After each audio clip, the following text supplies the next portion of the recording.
সাংবাদিকৰ নাম কি তেখেতটো পোৰ্টেলত কাম কৰে আৰু পোৰ্টেলত কাম কৰা লোকসকলকতো আমি সাংবাদিক বুলি এতিয়ালৈকে আমি সিদ্ধান্ত লোৱাই নাই অসমত যিসকলে পোৰ্টেলত কাম কৰে লিগেসি মিডিয়া ৰাজ্য চৰকাৰে সাংবাদিকৰ স্বীকৃতি দিয়ে কিন্তু ইউটিউব চেনেল পোৰ্টেল এই সকলক সাংবাদিকৰ স্বীকৃতি দিয়াৰ বিষয়টো আপোনালোকৰ লগত আমাৰ আলোচনা চলিহে আছে সিদ্ধান্তটো হোৱাই নাই আমি কোনো পোৰ্টেলক ডিআইপিআৰে সাংবাদিকৰ মৰ্যাদা আজিলৈকে দিয়া নাই তেওঁলোকে নিজে নিজে পোৰ্টেল চলাই আছে বেলেগ কথা ৰেজিষ্ট্ৰেচনো নিদিও আমি এডভাৰটাইজো নিদিও আই কাৰ্ডো নিদিও গতিকে এই ব্যক্তিজন অসম চৰকাৰৰ সাংবাদিকৰ সংজ্ঞাত তেখেত নপৰে আমি অসমে এতিয়ালৈকে ইলেক্ট্ৰনিক্স মিডিয়া আৰু প্ৰিণ্ট মিডিয়াৰ জাৰ্নেলিষ্টকহে আমি সাংবাদিক বুলি ধৰো আৰু আন পোৰ্টেল সমূহক এতিয়ালৈকে সাংবাদিক বুলি আমি ধৰাৰ সিদ্ধান্ত লোৱা নাই আৰু সেই বিষয়ে সাংবাদিকসকলৰ লগত আমাৰ আলোচনা চলিহে আছে আৰু তেওঁলোকে নিজে যদি বিচাৰে যে আমাক ৰেজিষ্ট্ৰেচন কৰক আমি তেওঁলোকক ৰেজিষ্ট্ৰেচন কৰাৰ কাৰণে ৰাজি আছো কিন্তু তেওঁলোক নিজেও আগবাঢ়ি অহা নাই সেইকাৰণে পোৰ্টেল জাৰ্নেলিষ্টসকলক যদিও ঘৰুৱা ভাষাত আমি জাৰ্নেলিষ্ট বুলি কওঁ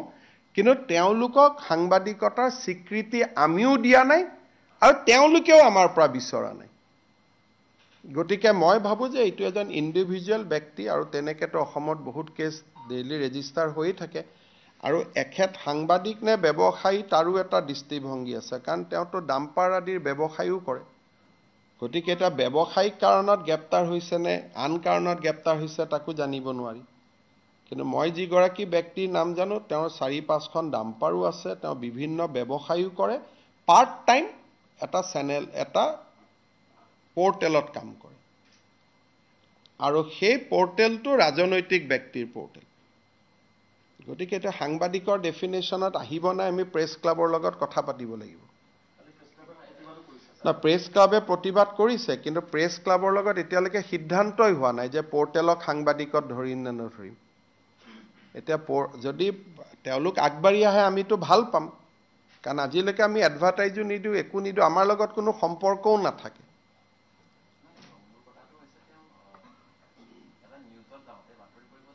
এটোতো আমি নাজানো তেওঁ বেংকত নিউজে কৰিব গৈছে নে আন কামত গৈছে আমি কেনেকে জানিম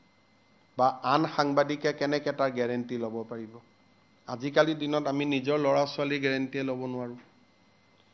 তেওঁ এটা বেংকত গৈছে সাংবাদিকো নহয় এটা তেওঁ কি কামত বেংকত গৈছে বাকি সাংবাদিকসকলে তেওঁৰ হৈ কেনেকে ক'ব এটো তেওঁ ঘৰুৱা কামতো যাব পাৰে নিজৰ কামতো যাব পাৰে এটোতো কোনেওতো ক'ব নোৱাৰে প্ৰথম তেওঁ এজন সাংবাদিক হ'ব লাগিব স্বীকৃত দ্বিতীয় তেওঁ কি কামত গৈছে তো আমি জানিব লাগিব বাকি সাংবাদিকসকলে তেওঁৰ হৈ গ্যাৰেন্টি লৈছে কিন্তু চৰকাৰে তো গ্যাৰেন্টি ল'ব নোৱাৰে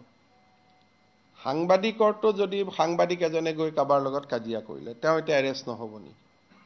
সাংবাদিক এজনে কাবাৰ লগত হুলস্থুল কৰিলে তেওঁ এৰেষ্ট নহব নেকি লিখা পঢ়াৰ ক্ষেত্ৰত এৰেষ্ট নহয়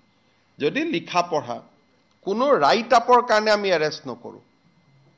আপুনি মোৰ এগেইনষ্টত লিখিলে তাৰ বাবে আপুনি গ্ৰেপ্তাৰ নহয় বা মই নকৰো বা আমি কোনেও নকৰো সাংবাদিকৰ যেটো এটা ফ্ৰীডম আছে এটো লিখনিক লৈ কিন্তু কাৰ্যালয়ত গৈ কি কথা বাৰ্তা পাতে সেইটোতো এটা বেলেগ ইস্যু হৈ গল নহয়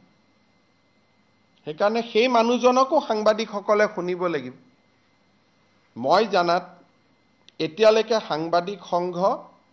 এপেক্স বেংকত গৈ মেনেজাৰজনৰ লগত কথা পতাই নাই যে আপোনাৰ তাত কিয় আহিছিল কিবা বেলেগ কথাত আহিছিল ঘৰুৱা কথাত আহিছিল লোন বিচাৰি আহিছিল লোন নিবিচাৰি আহিছিল তেওঁ তাতে লোন বিচাৰি গৈছিল নে কি বিচাৰি গৈছিল সেই কথাখিনিটো সাংবাদিক সংস্থাৰ প্ৰতিনিধি দল এটাটো এপেক্স বেংকত যাব লাগিব দুই পক্ষটো শুনিব লাগিব এতিয়ালৈকে কোনোৱেও যোৱা নাই মইতো নাজানো আপোনালোক তাতে এটা প্ৰতিনিধি দল তেওঁক হয়তো প্ৰেছ ক্লাবত মাতক এপেক্স বেংকৰ মেনেজাৰজনক নহলে আপোনালোক যাওক সাক্ষাৎ কৰক এনেকে সুধিলেতো সঁচা কথাটো ক'ব দিগদাৰ চাহ একাপ খাই কথাখিনি বুজি আহক দুই পক্ষ শুনাৰ পিছত সিদ্ধান্ত লওক কাৰণ তেওঁক ব্যৱসায়ী বুলি ক'ব নে সাংবাদিক বুলি ক'ব হেতুটো কোনো সিদ্ধান্ত ল'ব নোৱাৰে কাৰণ তেওঁৰ ফেসবুকতে ডাম্পাৰৰ লগত ফটো আছে আপোনালোকে নিজে কওক আছেনে নাই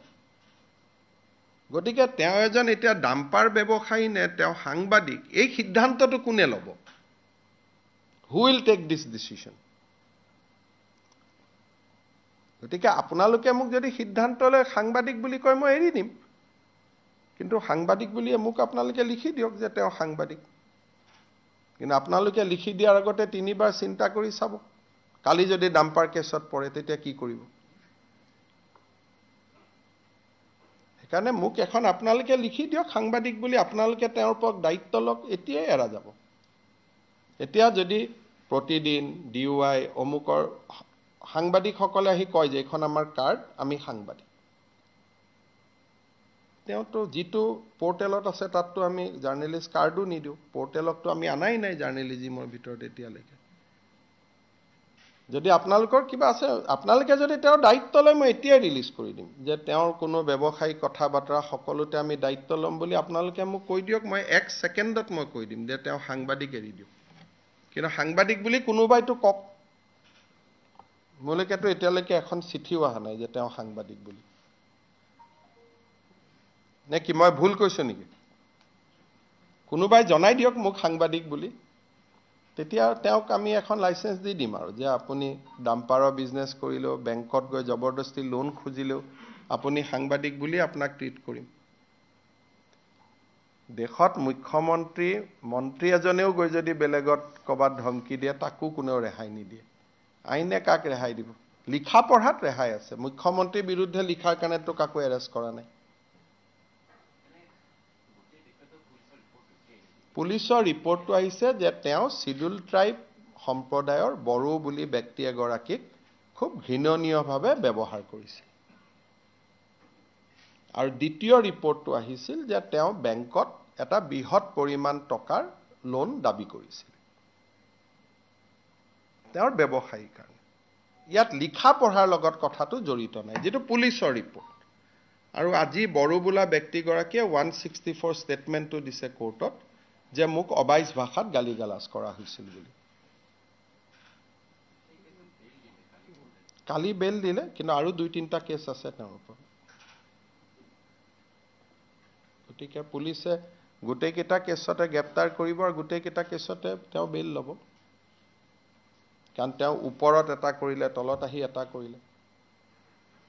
আৰু গোটেই কেইটা কেছে সাংবাদিকতাৰ লগত জড়িত নহয় লিখাৰ কাৰণে তেওঁক এৰেষ্ট কৰা নাই সেইটো ভুল ভাবিবই নালাগে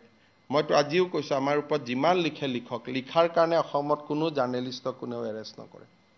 কিন্তু যদি এটা জাৰ্নেলিষ্ট এজনে বাহিৰত গৈ শিডিউল টাইপ শিডিউল কাষ্ট মানুহ এজনক গালিগালাজ কৰে এটোতো কেছ হ'ব